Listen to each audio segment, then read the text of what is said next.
নমস্কার বন্ধুরা। বর্তমানে কেন্দ্র সরকার তাদের তৃতীয় টার্মের যে নতুন বাজেটটি পেশ করলো পরবর্তী 9 মাসের জন্য, অর্থাৎ 2024-25 আর্থিক বছরের পরবর্তী 9 মাসের জন্য যে বাজেটটি পেশ করলো সেখানে কিন্তু অনেকখানি দেওয়া নেওয়া হয়ে গেল।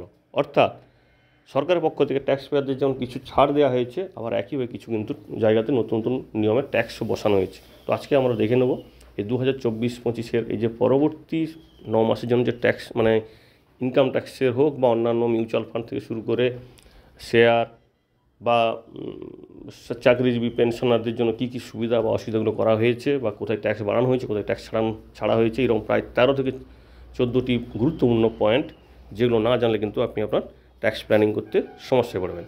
তো আমরা প্রথমেই বললাম যে পরবর্তী 9 মাস, কারণ আপনারা জানেন আগামী গত ফেব্রুয়ারিতে এটা কিন্তু একটা বাজেট পেশ করে, সেটাকে বলা হয় ভোট অন অ্যাকাউন্ট, যেটা এপ্রিল থেকে 3 মাস হয়ে গেছে। তো পরবর্তী 9 মাসের জন্য এই বাজেটটি পেশ করা হয়েছে। তবে হ্যাঁ, এর মধ্যে কিছু সুবিধা কিন্তু আপনি 1 এপ্রিল 2024 থেকে পাবেন। 2024-25 জন্য কিন্তু সম্পূর্ণ সুবিধা পাবেন, আবার কিছুগুলো কিন্তু পরবর্তীতে পাবেন।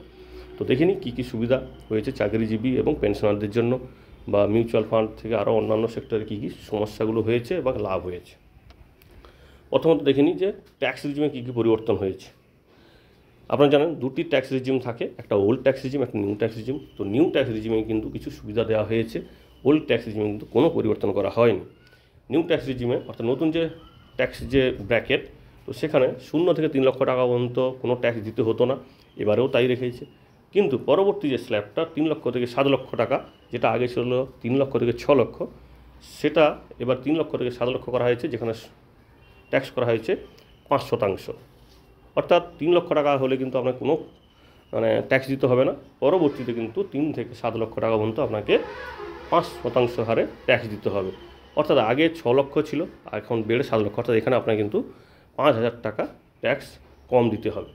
7 লক্ষ থেকে 10 লক্ষ টাকা হলে ট্যাক্স হবে 10%।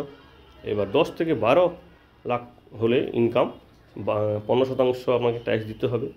একইভাবে 12 লক্ষ থেকে 15 লক্ষ টাকা পর্যন্ত হলে আপনাকে ট্যাক্স দিতে হবে 20%।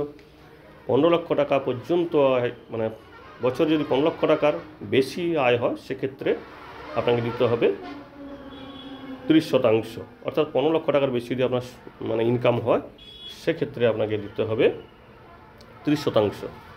পরিষ্কার হবে এই যে ট্যাক্স স্ল্যাবটা করা হয়েছে, সেখানে কিন্তু 1 লক্ষ টাকার একটা স্ল্যাব ওখানে বাড়ানো হয়েছে। এখানে একটা বিষয় অবশ্যই খেয়াল রাখবেন, এই যে নতুন ট্যাক্স রিজিমে হিসেব করে দেখা গেছে বিশেষজ্ঞদের মতে প্রায় 17,500 টাকা পর্যন্ত আপনি আপনার যে ট্যাক্সটা সেভিংস করতে পারবেন। তবে হ্যাঁ, ওল্ড ট্যাক্স রিজিমে কিছু ছাড় দিলে ভালো হতো। তো বিশেষজ্ঞরা বলছে যেটা যে ওল্ড ট্যাক্স রিজিম খুব দ্রুত কিন্তু বন্ধ হয়ে যেতে পারে, কারণ সরকার কিন্তু ওই রিজিমটা নিয়ে কোনো কিছুভাবে ভাবছেই না, যেখানে কিন্তু অনেক কিছু সেভিংসের ছাড় পাওয়া যায়। এবার স্ট্যান্ডার্ড ডিডাকশন 50,000 টাকা থেকে বাড়িয়ে 75,000 টাকা করা হয়েছে, অর্থাৎ 25,000 টাকা বাড়ানো হয়েছে স্ট্যান্ডার্ড ডিডাকশন। এরপরে আসি এনপিএসে যে বেসরকারি খাতে নিয়োগকারীদের যে আবেদনের যে সীমা মূল বেতনের 10 থেকে বাড়িয়ে 14% করা হয়েছে। আগে শুধুমাত্র এটা কিন্তু সরকারি ক্ষেত্রে পাওয়া যেত, এবার কিন্তু সরকারি এবং বেসরকারি ক্ষেত্রে কিন্তু এনপিএস অর্থাৎ ন্যাশনাল পেনশন সিস্টেম যেটা, সেটাতে কিন্তু নিয়োগকর্তার যে এখানে যে একটা দেয় কন্ট্রিবিউশন করে, বা কর্মচারী যে কন্ট্রিবিউশন করে, সেক্ষেত্রে সেই কন্ট্রিবিউশনটাকে বাড়িয়ে 10 থেকে 14% করা হয়েছে।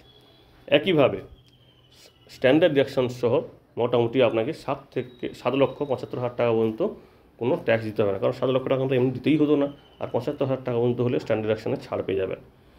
এবারে আসি মিউচুয়াল ফান্ডে কী কী পরিবর্তন হলো।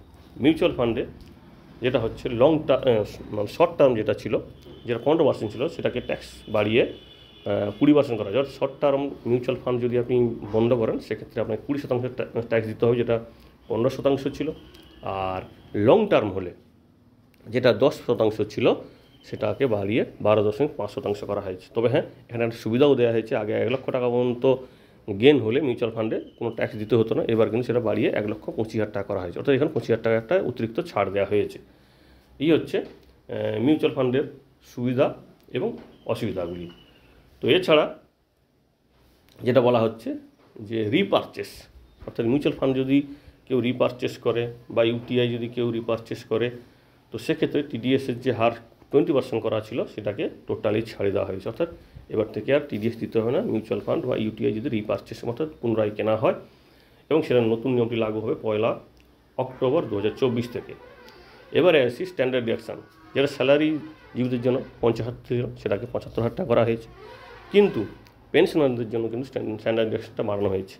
আগে যেটা ছিল 15,000 অথবা 33.13%, যেটা মিনিমাম হবে। এবার সেটাকে বাড়িয়ে 33.13% অথবা 25,000, যেটা মিনিমাম হবে, সেটাতেই কিন্তু ফ্যামিলি পেনশনে হচ্ছে এই ট্যাক্সটা ছাড় পাওয়া যাবে। এবং এই যে দুটি সুবিধা, এই যে স্ট্যান্ডার্ড ডিডাকশানে, এটা কিন্তু 1 এপ্রিল 2025 থেকে কিন্তু আপনাকে দেওয়া হবে। অর্থাৎ 2025-26 যে অ্যাসেসমেন্ট ইয়ার, সেখান থেকে কিন্তু আপনি এই সুবিধাটা নিতে পারবেন।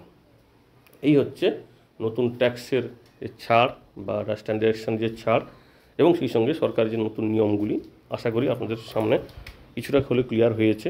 পরবর্তীতে এই সংক্রান্ত আরও বিস্তারিত আসবে, সেটা নিয়ে কিন্তু আলোচনা করব। আশা করব ভিডিওটি আমাদের দেখে লাইক বা কমেন্ট করে আমাদের উৎসাহিত করবেন, সেই সঙ্গে আমাদের চ্যানেলটি প্লিজ সাবস্ক্রাইব করে রাখবেন। ধন্যবাদ।